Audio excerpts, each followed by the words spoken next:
Good morning, dear students. Today we are going to start a new chapter, but before that we are going to do the last remaining question, that is 13. In the circuit shown in figure 14.25, इस figure में हमें क्या बताया है? पहला question है, would any bulb will glow when the switch is off. जैसे switch off है तो क्या बल्ब जलेगा? नहीं. तो what we will write? No bulb will glow. ठीक है. सेकेंड पॉइंट है, what will be the order in which the bulb ABC will glow when the switch is moved on the on position. जैसे switch को on करेंगे सारे के सारे bulb glow करेंगे, है ना. सो हम इसको आंसर कैसे लिखेंगे? No bulb will glow, first का आंसर. सेकंड का आएगा all bulbs will glow simultaneously, सारे के सारे बल्ब जो हैं एक साथ जल पड़ेंगे. ठीक है. So now we are going to start a new chapter, lesson 15. The name of the chapter is light. Light मतलब रोशनी. ठीक है. So let's read it. आपने अपने कमरे में एक नैरो बीम से सूरज की रोशनी को आते हुए देखा होगा, है ना. लाइट हमेशा जो है, रोशनी जो है वो स्ट्रेट लाइन में चलती है, सीधी रोशनी, है ना. ये यहाँ इन्होंने ये बताया हुआ है, जैसे अगर लाइट जो है स्ट्रेट लाइन में चलती है, ये जो पाइप लिए इससे इसको देखने की कोशिश किया जा रहा है मोमबत्ती की रोशनी को, लेकिन इसमें थोड़ा सा कर्व है तो हमें रोशनी दूसरी तरफ दिखाई नहीं देगी. ठीक है ना. फिर जो होता है रिफ्लेक्शन होती है, लाइट की जो रिफ्लेक्शन भी होती है, हमारे को अपनी परछाई पानी में नज़र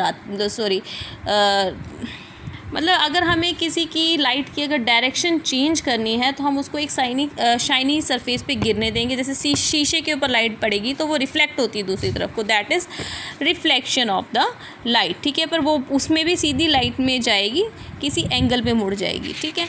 उसके बाद आ जाता है हमारे इसमें, ये देखो ये दिखाया हुआ है, इसको शीशे पे डाला तो शीशे से टकरा के स्ट्रेट ही दूसरी साइड को ये चला गया है. ठीक है. तो light always travel in a straight line. Straight line में लाइट जो है हमेशा ट्रेवल करती है, चलती है. ठीक है. उसके बाद आ रहा है, अब आगे इन्होंने क्या बोला है कि हमने जो है इस एक्टिविटी में एक कैंडल ले लेनी है, उसको मिरर के आगे जलाना. अब हम इसको चेंज करेंगे तो हमारे को कोई चेंज खास नहीं नज़र आएगा, मतलब कि कैंडल के ऊपर ही फ्लेम चल रही है, जितनी कैंडल है उतनी ही हमें मिरर के अंदर नज़र आ रही है. तो क्या बोला इन्होंने? Was the image upright in each case? Did the flame appears on the top of the candle as in the object such as an image is called erect. इस तरह की इमेजेस को क्या बोला जाता है? इरेक्ट. ठीक है. अब इसके बाद हम आगे चलते हैं, राइट एंड लेफ़्ट. ठीक है. हमारे को जो राइट और लेफ़्ट, अब शीशे में आप जब खड़े होंगे आप अपना राइट हैंड उठाएंगे, आपको शीशे में जो दूसरे का जो है वो लेफ़्ट हो जाता है, उल्टी हो जाती है इमेज. ठीक है. पर एक चीज़ हमेशा ध्यान रखना कि ये जो है साइड चेंज हो रही है, उल्टा इंसान नज़र नहीं आ रहा हमारे को शीशे में, सेम नज़र आ रहा है, सिर्फ साइड चेंज हो रही है. इसीलिए जो एम्बुलेंस होता है, एम्बुलेंस की जो होता है नाम उल्टा लिखा होता है, ताकि जब आगे गाड़ी जो चल रही है वो अपने अप साइड मिरर से देखेगा तो उसको सीधा पढ़ा जाता है एम्बुलेंस. ठीक है. ताकि एम्बुलेंस को फटाफट स्पेस देनी होती है, किसी इंसान की जान के सवाल होता है. अब आ जाता है हमारा next question, playing with spherical mirror. जो स्फेरिकल मिरर्स होते हैं उनके साथ हम खेल के देखेंगे. अब देखिए चम्मच ही है वो स्फेरिकल है, एक तरफ से अंदर को होता है, दूसरी तरफ से बाहर को होता है. ठीक है. So let's read it also. तो देखिए चम्मच जो होता है उसमें से हम जब देखेंगे हमारे को सेम हमारी शक्ल नज़र नहीं आती, कभी मोटी दिखती कभी पतली दिखते हैं हम चम्मच के ऊपर. तो देखिए क्या है, the curved shining surface of a spoon acts as a mirror. जो मिरर की तरह जो काम कर रहा है दैट इज़, ये जो है कनकेव आ गया. ठीक है.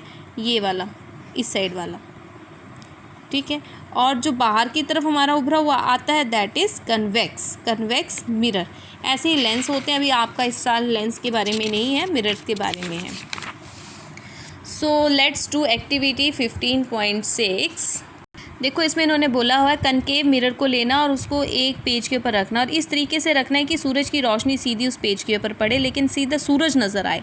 तो उस डिस्टेंस से रखना है कि वो स्पॉट तेज हो. थोड़ी देर के बाद आपको वहाँ क्या नज़र आएगा, वो जो पेपर जो है वो जलना शुरू कर देगा. This bright spot is in fact the image of the sun. ठीक है ना. Notice that this image is formed on a screen. All image formed on a screen is called real image. जो भी इमेज जो है screen के ऊपर बनती हैं वो सारी की सारी रियल इमेज कहलाती हैं, ठीक है। Recollect that in activity 5.2 the image formed by a plane mirror could not be obtained on a screen, such and images are called virtual images. वो इमेजेस जो स्क्रीन के ऊपर नहीं बनती हैं उनको हम क्या बोलते हैं, वर्चुअल इमेजेस, और जो हमारी स्क्रीन पे बनती है वो रियल इमेज होती है। जैसे शीशे पे जो बन रही है दैट इज़ वर्चुअल, और जो पेज के ऊपर किसी स्क्रीन के ऊपर बन रही है दैट इज़ रियल इमेज, ठीक है। So today we will do only this. यहाँ तक ही हम रीड करेंगे, कल हम आगे का रीड करेंगे चैप्टर जो अब हमारा बचा हुआ है, ठीक है। ये चैप्टर थोड़ा लेंथी है, बाकी हम कल करेंगे। आज सिर्फ आप पिछले लेसन के क्वेश्चन नंबर 13 करेंगे और इस चैप्टर को up to page number 180 read करेंगे। Till tomorrow, take care, stay healthy, stay safe, good bye.